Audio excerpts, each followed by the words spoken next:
Hi, BookTube. It's Gina. Happy New Year. Happy 2022. I hope you are having a wonderful start to the year. I was going to say it's whatever day it is, but I cannot even remember what day it is today. We've been snowed in. I have had days off. We went to my sister's yesterday for brunch, and I'm just completely out of whack. So you'll be seeing this on the day that I'm recording it. I wanted to do a best books of 2021, my first yay as a booktuber, and I read some really great books this year that I want to share with you. Um, I'm not going to do them in any particular order, but I am going to save my all-time favorite two for last. And if you've been watching, you will probably know which two these are, although one of them I read quite a while ago.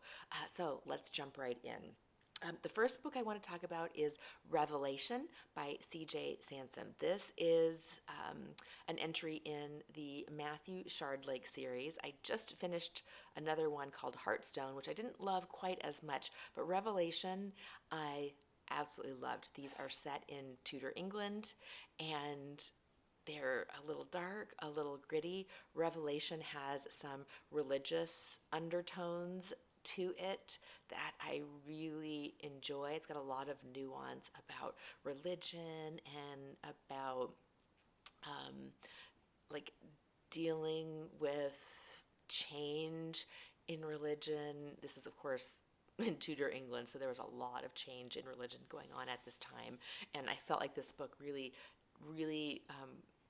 wove that aspect into the mystery part of the book. So absolutely loved that. Revelation by CJ Sansom. Number two was Fingersmith by Sarah Waters.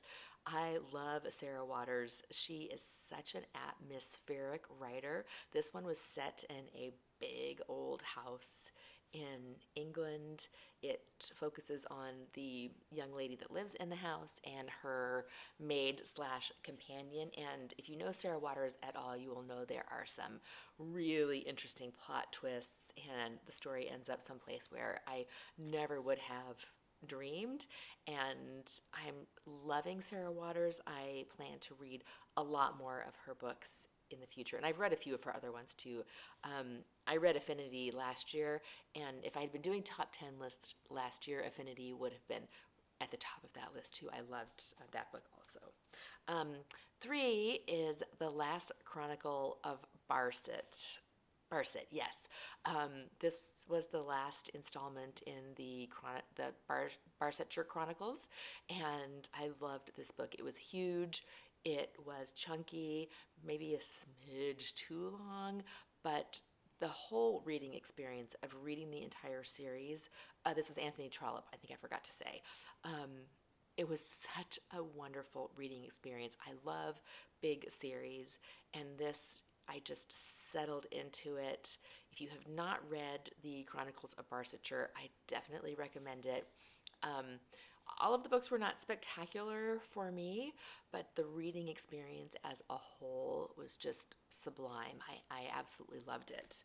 Um, and I'm looking for hard copies of all three of these books. I don't own them, but I would like to add them to my collection. So I hit a thrift store yesterday, or a used bookstore yesterday, hoping I would find them, and didn't find any good copies. So that's why I don't have them. I read them on my Kindle, but I am looking for beautiful copies of all three of those books. Next is Othello by, of course, William Shakespeare. And I read this for Shaketube this year. And this was a buddy read with Juan at Plagued by Visions. This is my first Shakespeare, and it was a wonderful experience. It was so much fun to participate in Shaketube. I loved buddy reading this because it was my first Shakespeare, which I still cannot believe I've gone through my entire life not reading any Shakespeare, but this was a wonderful reading experience, a wonderful book. I read this No Fear copy, which is the Shakespeare on one side and then some easier to understand language on the other side. I didn't find that I needed to refer back to that other sort of translation even all that often. It seemed fairly easy, not easy to read, but understandable. And the other thing about this reading experience was, I think, reading it with Juan was wonderful because he had some insight having read it before, and of course being a very deep and intelligent reader, that he was able to share with me the things that I probably would have missed or maybe not noticed reading it for the first time on my own. So that was a wonderful experience. Next is A Tree Grows in Brooklyn by Betty Smith. That covers a little bit nondescript, but it's got a beautiful spine. And this is the story of a young girl in Brooklyn, New York in 1912. And they are a poor family struggling to keep food on the table. But the book is so beautifully written. I'm going to read you the first sentence because it's even though this is a family that struggles, the characters are so well drawn and the story is so good. It's still a very beautifully told tale. And the first sentence in this book is, serene was a word you could starting over. Serene was a word you could put to Brooklyn, New York, especially in the summer of 1912. Somber as a word was better, but it did not apply to Williamsburg, Brooklyn. Prairie was lovely, and Shenandoah had a beautiful sound, but you couldn't fit those words into Brooklyn. Serene was the only word for it, especially on a Saturday afternoon in summer. And then it goes on to tell about the brother and sister, Francie, who's the main character, who are kind of out collecting stuff to try and sell to get candy, and go to the store to buy a bag of penny candy, or spend money for papers that they've collected and things that they sell to the junk man. So this is another wonderful read. Next, I've got A Place to Hang the Moon by Kate Albus, one of my favorite middle grade books of all time. This tells the story of William, Edmund, and Anna, I've already forgotten their names, who are orphans who their lawyer decides to billet them out as the beginning of World War II, send them to the country. Their plot is to try to find a forever family, and it's just a cozy, wonderful story of these three kids, some of the trials that they go through when they're in the village, and then of course it has a wonderful happy ending. Next is going to be my beloved Miss Reed. This is Farewell to Fairacre. And this is actually the first time I have read this book. So there are still quite a few Miss Reeds that I have not read, especially in the Fairacre series. I've read the entire Thrush Green series, but I've not read the entire Fairacre series. And look at that cover. Isn't that just beautiful? I just love these vintage covers.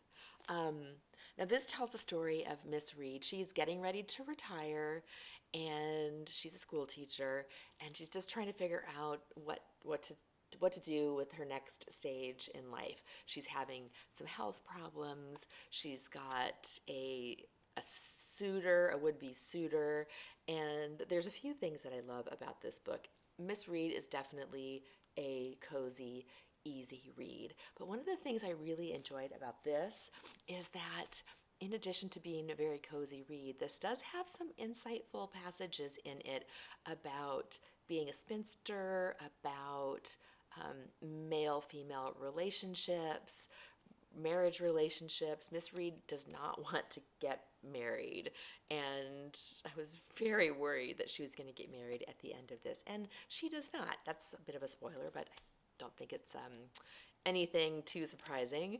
But I did love that she didn't get married in the end. She had a number of people that would have liked to have married her, but she didn't get married.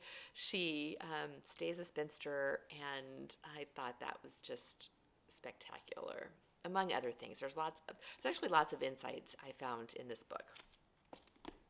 Next is Bleak House by Charles Dickens, and I read this for Victober with a group on Voxer, and I had a little bit of a difficult time settling into this book at first.